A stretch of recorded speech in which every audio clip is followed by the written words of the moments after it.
Hi guys! So magluto ta karon og leche flan kay medyo gimingaw na ko og lami kayo ikaon. Everyone, kabalo na gyud magluto ani no. So this is how I make my leche flan. So naa ako'y 1 cup sa sugar no. So ako na siyang gi-caramelize dira as you can see.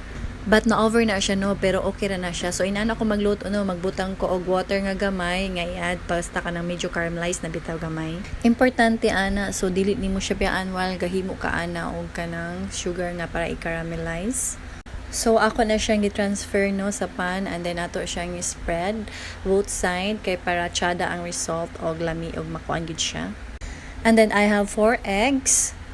Ako na siyang gibutang sa blender. And then nag-add ko kanang isa ka condense.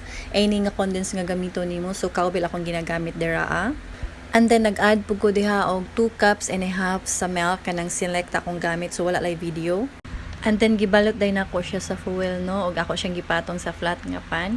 And then butangan ako siya tubig diha og suka kay para dili bitaw siya magdukot bitaw masunog ang kanang ilawom. And then ato din siyang isulod sa oven no at least mga 50 minutes. After the day I make the leche flan. So mao ni ang pagkaugma no. So ato na ni siyang nabutang sa ref so bugnaw na ni siya.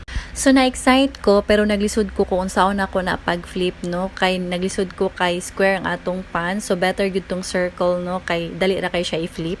But success gihapon no kay almost perfect siya so lami kay lantawon dira no pero lami gid siya. So ato na siyang i-rate no bitaw oy. So this is the moment of truth. So gibahin sana ko siya no so ako siya siyang gi-slice and then ako din siyang tilawan. Kay na-over man to atong caramelize, so medyo pait-pait siya gamay. Pero okay ra siya, lami gihapon, no? So dili kay siya tamis. Kay hapit na mahurat akong bahin. So this is for today's video. Salamat!